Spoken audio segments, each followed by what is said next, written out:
The Passion of our Lord Jesus Christ, according to St. Matthew. One of the 12, who was called Judas Iscariot, went to the chief priests and said, What will you give me if I betray Jesus to you? They paid him 30 pieces of silver, and from that moment he began to look for an opportunity to betray him. On the first day of unleavened bread, the disciples came to Jesus, saying, "Where do you want us to make the preparations for you to eat the Passover?" He said, Go into the city to a certain man and say to him, the teacher says, my time is near. I will keep the Passover at your house with my disciples. So the disciples did as Jesus had directed them, and they prepared the Passover meal. When it was evening, he took his place with the 12, and they were eating. While they were eating, he said, Truly, I tell you, one of you will betray me. And they became greatly distressed and began to say to him one after another, "Surely not I, Lord." He answered, The one who has dipped his hand into the bowl with me will betray me. The Son of Man goes as it is written of him. But woe to that one by whom the Son of Man is betrayed. It would have been better for that one not to have been born. Judas, who betrayed him, said, Surely not I, Rabbi. He replied, You have said so. While they were eating, Jesus took a loaf of bread, and after blessing it, he broke it, gave it to his disciples, and said, Take, eat. This is my body. Then he took a cup, and after giving thanks, he gave it to them, saying, Drink from it, all of you, for this is my blood of the covenant, which is poured out for many for the forgiveness of sins. I tell you, I will never again drink of this fruit of the vine until that day when I drink it new with you in my Father's kingdom. When they had sung the hymn, they went out to the Mount of Olives. Then Jesus said to them, You will all become deserters because of me this night, for it is written, I will strike the shepherd, and the sheep of the flock will be scattered. But after I am raised up, I will go ahead of you to Galilee. Peter said to him, Though all become deserters because of you, I will never desert you. Jesus said to him, Truly, I tell you, this very night, before the cock crows, you will deny me 3 times. Peter said to him, Even though I must die with you, I will not deny you. And so all of the disciples. Then Jesus went with them to a place called Gethsemane, and he said to his disciples, Sit here while I go over there and pray. He took with him Peter and the 2 sons of Zebedee, and he began to be grieved and agitated. Then he said to them, I am deeply grieved, even to death. Remain here and stay awake with me. And going a little farther, he threw himself on the ground and prayed, My Father, if it is possible, let this cup pass from me. Yet not what I want, but what you want. Then he came to the disciples and found them sleeping. And he said to Peter, So could you not stay awake with me 1 hour? Stay awake and pray that you may not come into the time of trial. The spirit indeed is willing, but the flesh is weak. And again he went away for a second time and prayed, My Father, if this cannot pass unless I drink it, your will be done. Again he came and found them sleeping, for their eyes were heavy. So leaving them again, he went away and prayed for the 3rd time, saying the same words. Then he came to the disciples and said to them, Are you still sleeping and taking your rest? See, the hour is at hand, and the Son of Man is betrayed into the hands of sinners. Get up, let us be going. See, my betrayer is at hand. While he was still speaking, Judas, one of the 12, arrived. With him was a large crowd with swords and clubs, and from the chief priests and the elders of the people. Now the betrayer had given them a sign, saying, The one I kiss is the man. Arrest him. At once he came up to Jesus and said, Greetings, Rabbi. and kissed him. Jesus said to him, Friend, do what you are here to do. Then they came and laid hands on Jesus and arrested him. Suddenly, one of those with Jesus put his hand on his sword, drew it, and struck the slave of the high priest, cutting off his ear. Then Jesus said to him, Put your sword back into its place, for all who take the sword will perish by the sword. Do you think that I cannot appeal to my Father, and he will at once send me more than 12 legions of angels? But how then would the scriptures be fulfilled, which say it must happen in this way? At that hour, Jesus said to the crowds, Have you come out with swords and clubs to arrest me as though I were a bandit? Day after day I sat in the temple teaching, and you did not arrest me. But all this has taken place so that the scriptures of the prophets may be fulfilled. Then all the disciples deserted him and fled. Those who had arrested Jesus took him to Caiaphas, the high priest, in whose house the scribes and the elders had gathered. But Peter was following him at a distance as far as the courtyard of the high priest. And going inside, he sat with the guards in order to see how this would end.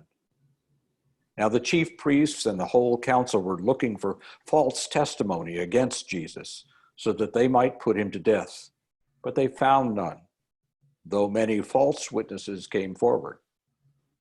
At last, two came forward and said, This fellow said, I am able to destroy the temple of God and to build it in 3 days. The high priest stood up and said, Have you no answer? What is it that they testify against you? But Jesus was silent. Then the high priest said to him, I put you under oath before the living God. Tell us if you are the Messiah, the Son of God. Jesus said to him, You have said so.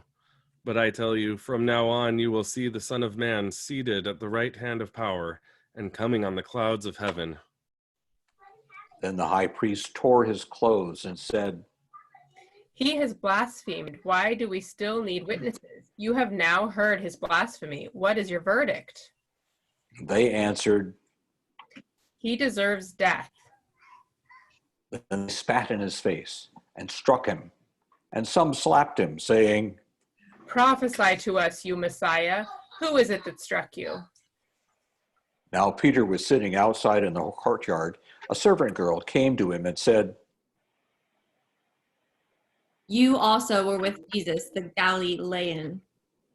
but he denied it before all of them, saying, I do not know what you are talking about. When he went out to the porch, another servant girl saw him, and she said to the bystanders, This man was with Jesus of Nazareth. Again he denied it with an oath. I do not know the man.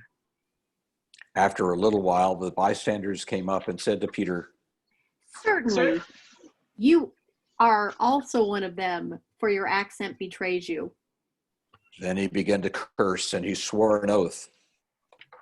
I do not know the man.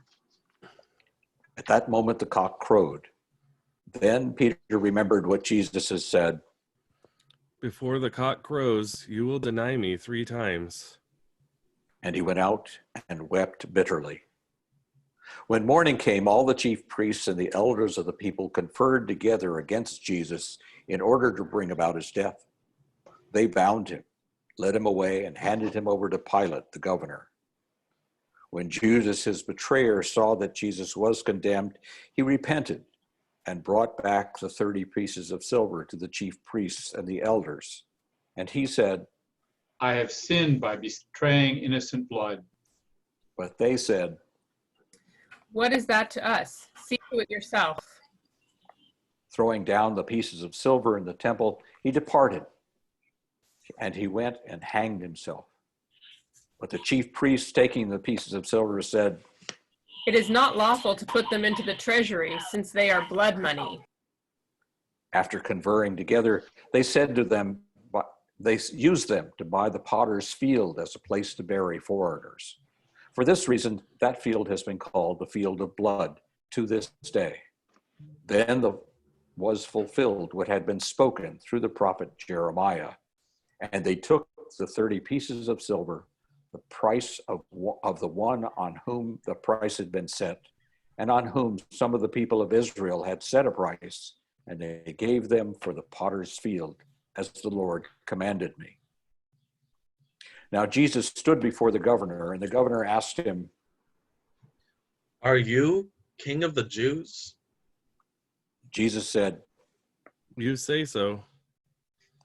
but when he was accused by the chief priests and elders, he did not answer. Then Pilate said to him, "Do you not hear how many accusations they make against you?" but he gave him no answer, not even to a single charge, so that the governor was greatly amazed.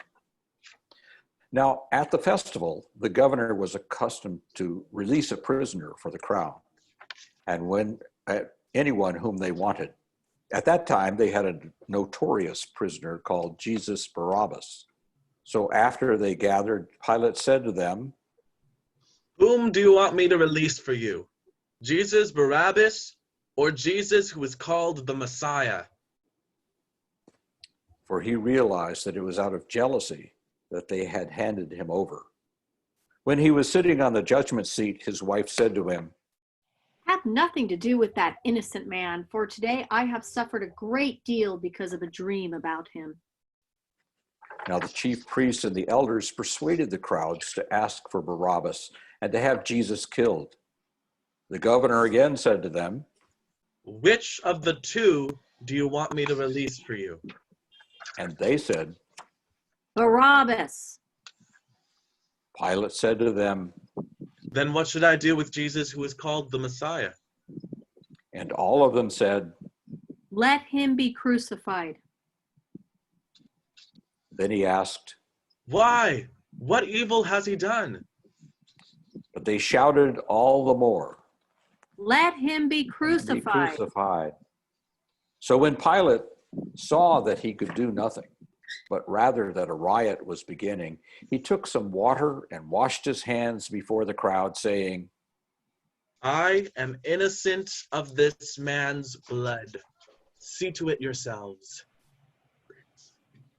Then the people as a whole answered, His blood be on us and on our children. so he released Barabbas for them. After flogging Jesus, he handed him over to be crucified. Then the soldiers of the governor took Jesus into the governor's headquarters, and they gathered the whole cohort around him. They stripped him and put a scarlet robe on him, and after twisting some thorns into a crown, they put it on his head.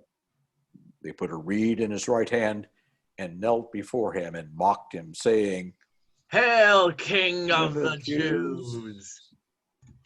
They spat on him, took the reed and struck him on the head.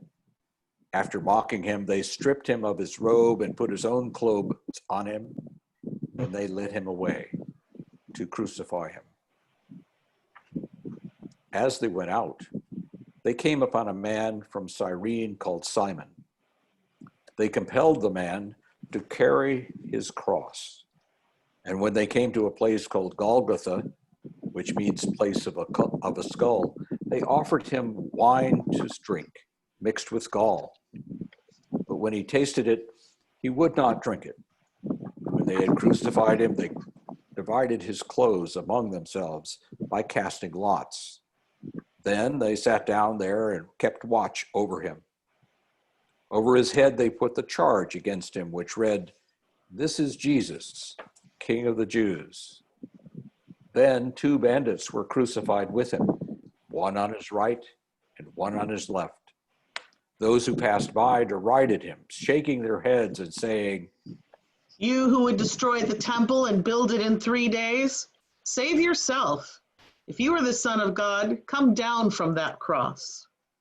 In the same way, the chief priests also, along with the scribes and elders, were mocking him, saying, He saved others. He cannot save himself. He is the King of Israel. Let him come down from the cross now, and we will believe in him. He trusts in God. Let God deliver him now if he wants to. For he said, I am God's son. The bandits who were crucified with him also taunted him in the same way. From noon on, Darkness came over the whole land until 3 in the afternoon. At about 3 o'clock, Jesus cried with a loud voice, Eli, Eli, lema sabachthani. that is, My God, why have you forsaken me? when some of the bystanders heard it, they said, This man is calling for Elijah. at once one of them ran and got a sponge, filled it with sour wine, and put it on a stick and gave it to him to drink. But the others said, Wait, let us see whether Elijah will come to save him. Then Jesus cried again with a loud voice and breathed his last. At that moment, the curtain of the temple was torn in two from top to bottom. The earth shook and the rocks were split. The tombs were opened, and many bodies of the saints who had fallen asleep were raised. After his resurrection, they came out of the tomb and entered the holy city and appeared to many. Now, when the centurion and those with him who were keeping watch over Jesus saw the earthquake and what took place, they were terrified and said, Truly, this man was God's son. Many women were also there, looking on from a distance. They had followed Jesus from Galilee and had provided for him. Among him were Mary Magdalene, Mary the mother of James and Joseph, and the mother of the sons of Zebedee. When it was evening, there came a rich man from Arimathea named Joseph, who was also a disciple of Jesus. He went to Pilate and asked for the body. Then Pilate ordered it to be given to him. So Joseph took the body and wrapped it in a clean linen cloth and laid it in his own new tomb, which he had hewn in the rock. Then he rolled a great stone to the door of the tomb and went away. Mary Magdalene and the other Mary were there, sitting opposite the tomb.